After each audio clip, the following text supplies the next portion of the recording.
Hi, my name is Claudia Schuchart-Peet, and I'm here with Christina Kirchie, and we're going to talk to you a little bit about Eliza's search and how we actually proceeded with her search. Of course, the most important skill in being a librarian is listening. So based on the interview with Eliza, we know that she is searching for documents on cognitive health, mental health ability with short 1-minute video games, and wants to know, do video games change mental status? Mental health changes that might occur due to video games, perhaps information on different devices used to play video games, how that may impact cognitive health, and then also divided by ages, youth to the elderly, and then also gender. She's already looked in Medline and discovered a decent amount of literature and utilized the key terms video games, cognitive health, and mental strength. So what we had to do then is kind of think, what is the main question? So in refining the interview, what we find out is that Eliza would like information on the effect of short video games on mental health, cognitive ability. She's really covering all age groups and gender, and is there a difference between the devices used? We felt that really at this point, Eliza is still in the beginning stages of developing her research theory or her question. So our search question to start is, we are interested now in finding research involving cognitive health, mental health ability in relation to playing short-term video games with special consideration to age, gender, and different devices such as iPad, PlayStations, laptops, etc.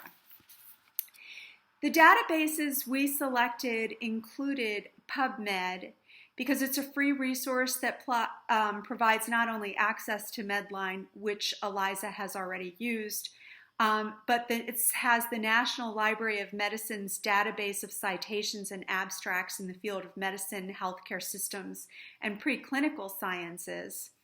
And PubMed searches a well-defined set of journals and enables us to utilize mesh vocabulary to control the search, which will be really important once we refine it even more. We also utilized Web of Science. It's an online subscription-based scientific citation indexing service, which offers a really comprehensive citation search as well, and supports science and social science disciplines, all applicable to the research. ProQuest, as a source of scholarly journals, reports data sets and paper media. PitCat, which is how we basically entered into ProQuest, to search multiple databases at once, utilizing all the databases that are that we subscribe to at University of Pittsburgh in a variety of disciplines. So this expands it even more. And what we like about PitCat is that it's very user-friendly. And also, even though you don't like to go there, sometimes Google is very helpful. It's an easy place to begin a search, and sometimes it will help provide vocabulary that will help us do more in-depth searches with other databases. So basically what we're doing, I like to say it's kind of like we're circling the airport before we're landing in the runway, because we're trying to take it all in and find out what information is out there so that we can help Eliza decide what her question is. One of the other things that's really important in being a librarian is to listen to news, to ask for alerts to certain journals where you can find out about topics that are coming, that have just been researched, or the new research has come out, so that you stay on top of things. I was thinking about NPR, which I listened to on my way to work, and they always have an advertisement for Luminosity. Well, I went on the Luminosity website one time thinking, oh, it will help my brain. And so I thought, well, I could actually start and search an articles about luminosity, because that would help, because that's exactly what she's talking about. Well, when I went there, what was great is actually started with a Google search for luminosity and how successful luminosity really is, which brought me to a variety of articles on science-based medicine, which through those articles, I was linked to other articles through PLOS One. I got actually computerized cognitive training with older adults, a systematic review, and then it also linked me back to PubMed. So that's one of the ways that you could search or start, again, sometimes just to get vocabulary. In the ProQuest database, I actually typed in video games and cognitive development, filtered by year, language, full text, and peer review. And I got articles like the benefits of playing video games, which actually is saying that it actually benefits cognitive health. So from here on out, I'm going to hand it to Christina, and she is going to finish the program for us. It's all yours. Okay, thanks, Claudia. So for my part of the research, I started with PitCat. Someone at the university, this is the first resource they can go to. There's a lot of databases encompassed in PitCat, so it's just the easiest thing for someone that's at Pitt to start searching, and we have access to everything on it. So Liza will be able to see all the articles and have access to everything without me having to necessarily print them all out for her. So my search phrase was youth mental status after short-term video game use, with filters being journal articles, and first I did the last 6 years, so 2010 to present, and I did find a good article. There weren't too many results, but I found an article that I thought was very relevant to her question. And then I kind of increased the parameters to the past 10 years, and I found another journal article that was very relevant again, and if I hadn't gone back 10 years as opposed to just the 6, I wouldn't have found it. So I was trying to find the most relevant and new information, but I decided to go back a little further, and then I found another article. Next, I decided to search PubMed. Again, it's a free database. You can access everything on it. So for my search phrase, I did short-term video game effects in children, with filters again being journal articles, and I didn't put any other parameters. I found a few very useful results. And for PubMed, if we did the search for cognitive health as well as 1-minute video games, it only yielded 3 articles, none of which were relevant to the question proposed. And for cognitive health and video games, we got a lot of results. And we were able to retain a list of articles that we're going to present to Liza.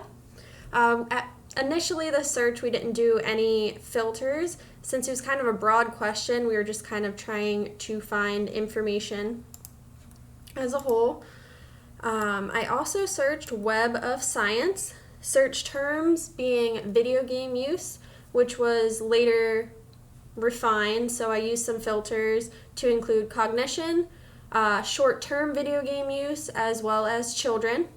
Time span, I didn't have any parameters on, and it yielded a very useful result.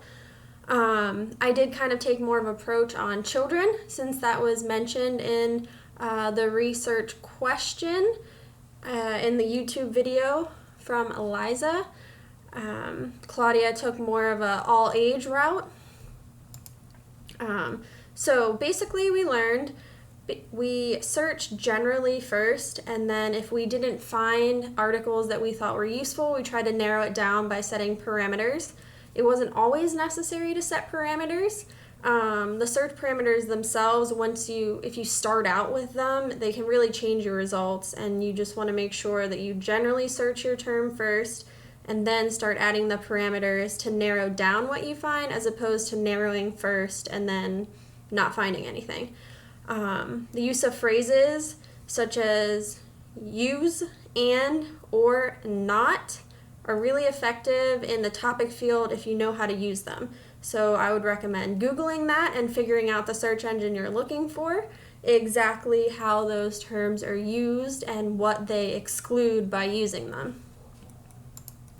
Some of the challenges we faced was that the time parameter that Eliza put initially in the YouTube video, she said 1 minute, but a lot of the results we had found were 30 minutes to an hour of video gaming, and if we had just stuck to that 1 minute, we wouldn't have found many results, many articles to help her in her research to come up with a theory or a hypothesis. Adolescence, that age parameter I took, and then Claudia went more with all ages. And some of my articles were gender specific, others were not. And in the research question, there was actually no mention of mental ability, and I found several articles that specifically were looking at children with disabilities. So that would definitely be something that we would propose to Eliza and see if that would work with her research question. So next steps. We're in the first stage of research. Eliza proposed a question to us, and it doesn't really seem like she has a hypothesis or a theory yet exactly where she wants to take that research. So we just did a really broad search. Our articles and the information we found for her could go in many different ways. So we'll present that to Eliza, see exactly which direction she wants to go in, and then from there we can do some more research or point her in the right direction of where to go.